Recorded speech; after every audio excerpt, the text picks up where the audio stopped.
Бул Чубак ажы демекчи, ал киши каза болгондон кийин да бир топ бир түшүнүксүз маселелер көтөрүлүп кетти. Ал кишинин убагында врачтар аркылуу, дарыгерлер аркылуу каралбай калгандыгы бул биринчиден. Экинчиден, дагы бир ошол кишинин алымдар кеңешинен чыгышы боюнча аны мажбурлап чыгарышкандыгы, сен саясатка аралашып жатасың, анда бул жактан чыгышың керек деп. Жана сиз экөөңүздүн ортоңузда бир пикир келишпегендик бар болчу деген дагы бүдөмүк ойлорду коомчулуктун аң сезимине сиңирип коюшту. Ошол боюнча бүгүн мына эфир аркылуу коомчулукка болгон чындыкты, анткени сиз калп айтпайсыз. Сиз деген бүгүнкү күндө биз кыргыздар баарыбыз ишенип, мына бүгүнкү күндө мен эфирге атайын сизди чакырдым. Анткени суроолорго сиз жооп берсеңиз аны коомчулук башкача кабыл алат. Ошондой эле ушул раматтылык Чубак ажынын жаткан жери жайлуу болсун. Ал кишинин ушул элдин бүдөмүк ойлорун жанагы айтылган ал кишини алымдар кеңешинен мажбурлап чыгарышты, жана сиз менен пикир келишпестиктер бар болчу деген сөздөргө бир чындык менен чекит коюп кетсеңиз. Алла разы болсун. Биринчиден Чубак ажыны Алла Таала өзүнүн рахматына алып, жайын жаннаттан кылсын. Мындай эмес. Бүгүнкү күндө алымдар кеңешинде 21 мүчө бар. Чубак ажы эми өтүп кетти, анын ордуна башка алымдар кеңешинин 21 мүчөсү бары тирүү. Кимсанбай ажекебиз мына 80ге чыкты. Эң улуу аксакалыбыз. Абдышкүр Дамылабыз, башкалардан аксакалдар бардыгы күбө, бардыгы билет.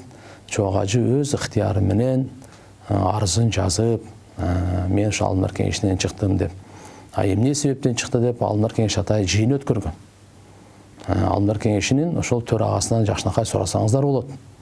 Ошол себептен алымдар кеңешинин мүчө эмеспиз биз.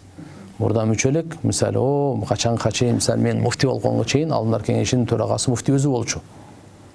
Бардык казылар анын мүчөлөрү болот эле. Биз атай реформа кылып, ошолордон кой, алымдар кеңеши өзүнчө болсун, муфтият өзүнчө болсун деп ошондой кылып атай устав менен 2014-төн бери ушуну иштеп келатабыз. Ошондуктан 2000 эмени алымдар кеңешинин төрагасы, Кудай кааласа бардыгы жана башка мүчөлөрү дагы бүгүнкү күндө баары тирүү. Алганда эч кандай мажбурлап чыгаруу жок. Ал киши өзүнүн ыктыяры менен, өзүнүн көңүлү менен, өзүнүн арызы менен, эгерде билсеңиздер, мынакей ошо соц тармактарда о киши аябай кандайча знаменитый, ошондон өзү баягы соц тармакка эмесин жазган арызын. Мындай мен ушундай чыгып алымдар кеңешинен ушундай өзүм ыктыярым менен. Чубак дамыла андай дамыла эмес, бирөө мисалы бирөө мажбурлап анан отон коркуп нерсе жазып койгондай. Андай эмес ал киши. Алла алым киши, Кудайдан корккон киши, бирөөдөн мажбурласа мажбурлады деп эле жазат, ал айтат жөн эле. Түшүнүктүбү? Бул биринчиси. Экинчиси, ооруп атып дарыгерлер дарылабай койгон, бул дагы жала. Эми эч ким ойлобойт экен да өлүп калам депчи. Чубак ажеке дагы Садырдын дамыла казыбыз дагы жаш эле кетишти, бир күндө кетишти. Экөөнүн ортосунда 12 сааттын айырмасы Бишкек шаарынын казысы. Өлүп калат деп эч ким ойлобойт экен да. Кимдин күмөнүнө келди? Кимдин оюна келди? Сөзүңүз ушул алымдар кеңеши атайын силерде бир тизмеде туруп, алар ооруп жатканда, же башка чет мамлекетке чыкканда дайыма сиздердин карамагыңыздарда болчу экен да. Анан ошол Чубак ажы ооруп жатканда сиздер тараптан дагы бир атайын дарыгерди чакырып, же болбосо кабар алуу болгон жок деген да ойлорун айтып жатты. Ошолорго дагы бир түшүндүрмө бере кетсеңиз. Спец өзү врачы, мына доктор Замир деген бар да. Доктор Замирде бизги деле дарылап турат. Баарыбыз деле азыр намазхан жакшы бала. Ошо Садырдын ажында дарылап турган. Анан баягында температура өтүп кетет деп жөтөлүп кайра кетип келип турганда. Муну пневмония, анан дем жетпей калат деп аларды ойлогон эмес эч ким. Рентгенге түшкөн эмес ал киши. Андай эмес, үйүндө эле болуп турган. Атай президент кабар алдыртып, ошол помощник эрин истеген менен эмне болсо жаткырайын деп дегенге чейин бардык айтылып турган. Жок, эми жакшы болуп кетем эми. Үйдө эле эми капельница алып, кадимкидей эле дары-дармек ичкенче эле. Тем более баягы биздин ошол доктор Замир деген досубуз, жакшы врач өзү. Мына республиканскийде иштейт. Бардыгына карап, тияк-бияк неме кылып турганда, анан эле күчөйүп кеткен. Күчөйүп кеткенде эле ал биринчи ошо Садырдын ажыга ушундай болгон. Тезирээк алып келгиле деген, буларда дагы мурдагы айтууларына караганда сахар оорусу бар экен. Башка оорулар болгондо күчөйүп кетет экен да булчу. Анан экөөтөн киши салмактуу эле, эми вес эми килограмм айтып атам. Анан кийин Садырдын ажын тияк алып баргандан кийин о кишиге ошо эмеге больницага муну алып барайын дегенде ошо дем кысылып алып өтүп кетти. Онан ошого Чубак ажыга айтканда о киши ошонун тигин өткөндөн дагы ошо кайгынын үстүнө баягы кайгы өлгөндүн үстүнө көмгөн болуптур. Дагы күчөйүп кеткен го дейм. Ошо кечинде эле анан айткан. кой дем алыш кыйын болуп атат дегенде түнкү саат бекен билбейм, кыскасы анан немеге барышкан. Эртең менен мага багымдап да чалышты да. Өтүп кетти деп саат ошо саат где-то бир 4:30 чалды окшойт эгерде адашпасам. А где-то 2:30 үзүлгөн экен. Анан республиканскийге барганда ошол жерде доктор Замир деп, андан кийин Асан ажы деген.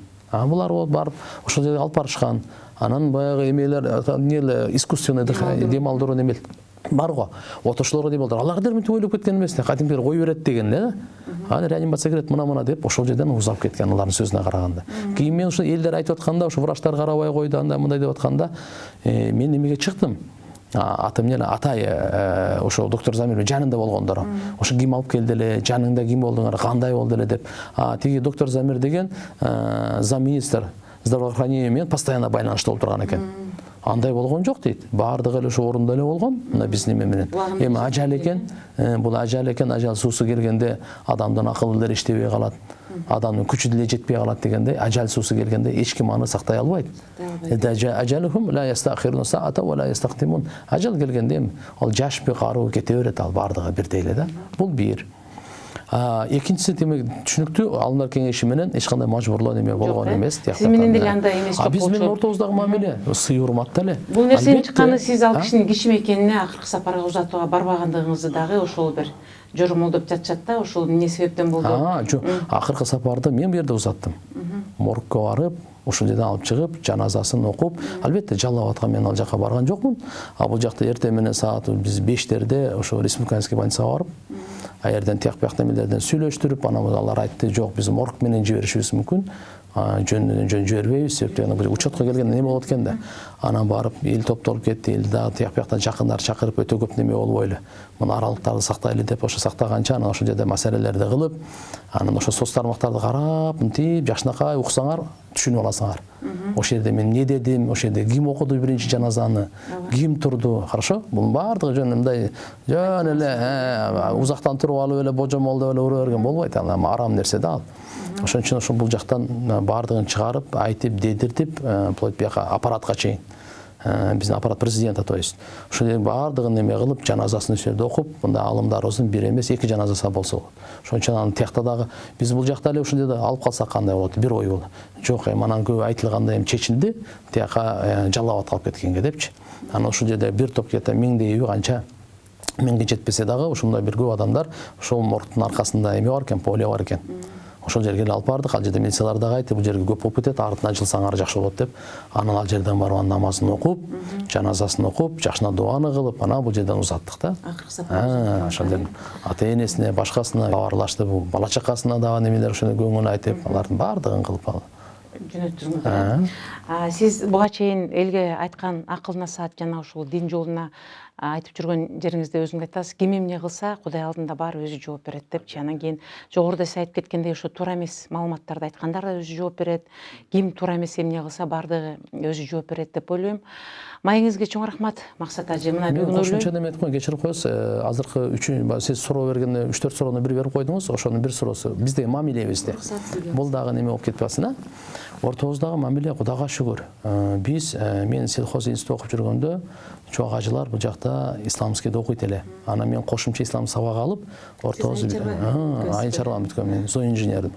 Анан кийин бизде баягы ошол убакта деле мен ошо 94-95-жылдары окуп жүргөн бу жака келип окуп жүрдүм да. Комендант болуп иштедим ислам институтунда. О кишилер окуйт эле чоң ажылар. Жакшы, мыкты окуп, анан Молдогаз деген устада биз чогуу окуганбыз. Баардыгыбыз Кудайга шүгүр, бизде андай баягы бирибизге пут салып көрө албастык жок. Чоң ажын ошо муфтиликке алып келгенде биз менин салымым чоң да алып келгенге муфти болуп. Ал убакта мызычуу болуп кетти эле, баягы 2010-жылы билесиздер. Бул жакта да муфтияттагы аябай жаман эмелер болгон эле. Ошондо келип, анда ана кой мен казы болуп иштеп турганмын. Кийин аны о кишиден кийин Рахматулла ажы келди. Андан кийин мен келдим. Ушунча насип экен, мына быйыл ошо 6 жыл иштеп атабыз мисалы. Анан ортобуздагы анда келишпестик эмес. Бардык маселелерден эле талашып кетпесек, бул маселе мындай, ай көрүү боюнча, айт боюнча, мисалы мындай болбосо, атак алхамдулилля урмат сыйыбыз, жүрөгүбүздө каалообуз, ал дин алымы, диндер алымдар андайга барбайт да. Анан Аллах баарыбыз үчүн бирдей, ошол мен дагы бир жолу айтам, жакшы маек болду. Анткени бул биз өзүбүз мусулман өлкө болгондон кийин мусулманчылыкта дагы бул ооруда кандай сабырдуулук кылышыбыз керек, бири-бирибизге жардам беришибиз керек, берген жардамыбызды айтпашыбыз керек. Жана кайсы учурда адам ушундай бир оор нерсе башына түшкөндө адам баласы өзүн кандай алып жүрүш керектиги тууралуу бир дин тараптан бир кишиден керек эле. Биз атайын сиздин өзүңүздү расмий чакырдык. Маегиңизге чоң рахмат, Максат ажы. Мен ойлойм, мындан ары да сиздин кеп кеңештериңиз биздин көрүүчүлөргө жана жалпы эле кыргыз элине керек болот го деп. Анткени жогоруда өзүңүз байкагандай, сиздин ар бир кыймылыңыз, айткан сөзүңүз, ар кимге кылган мамилеңиз бул коомчулук тарабынан байкалып, каралып турган нерсе экени, бул өткөн ушул башыбызга түшкөн ооруда баары байкалып жатат. Сизге дагы бир жолу чоң рахмат. Рахмат сиздерге да чоң рахмат. Элибизге тынчтык, аманчылык берсин жаратканым иншалла. Будан ары эми жакшы күндөрдө жолугушуп, жакшы ушул күндөрдө Алла таалам жакшы түндөрдү берсин. Ана мында ыймандуулук дегенди жакшы түшүнүп алыш керек. Пайгамбарыбыздан сураганда айткан ас-сабр ва самаха. Сабырдуулук жана кечиримдүүлүк деген. Ушу эки нерсе ыймандуулук бул. Ыймандуулуктун туу чокусу сабырдуулукта экен. Жана кечиримдүүлүк экен. Биздин элибиз мисалы бири-бирин кечирбесе, бири-бири сабырдуулук кылбаса, ал менен мамлекет түптөлбөйт. Мамлекеттин эгемендүүлүгү түбөлүктүү болбойт. Жакшы ойлоп коюш керек ошону. Ошондуктан алхамдулилля кыргыз эл байыркы эл. Кудайым иншалла бардык жакшылыктарды иншалла буйруган болсун. Алла таалам ушул оорудан көз жумган, ыйман менен кеткендердин баарынан шейиттик даражасын берип, Алла таалам өз рахматына алып жайларын жаннаттан кылып, калганыбызга, элибизге, журтубузга ыймандуулук, сабырдуулук, кечиримдүүлүк, ынтымак, ырыскы, токчулук берсин. Ар кандай кырсык, апат, балелерден, өзгөчө коронавирус, пневмония окшогондордон өзү сактасын. Аллаху акбар. Айтканыңыз келсин.